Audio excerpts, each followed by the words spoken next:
Wala gyud magpapugong ang mga deboto ni Senyor Santo Niño sa pagsugad sa kapistahan sa Sinulog tuig 2014.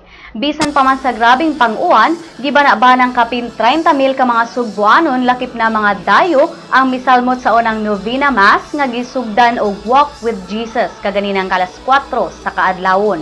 Nagsugod ang prosesyon sa Puente Osmeña Circle paingon ngadto sa Basilica del Santo Niño Church. Sa ebanghelyo ni Father Jonas Mejares, misaludo kini sa grabing pagtuo sa katawhan sa Dios ilabi na sa panahon sa mga kalamidad.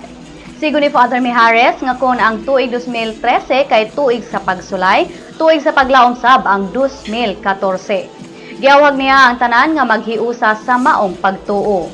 Human sa humiliya, giinstalar sab sila sa Maximo og Cruzan Pulache isip hermano og hermana mayores sa kapistahan karong tuiga.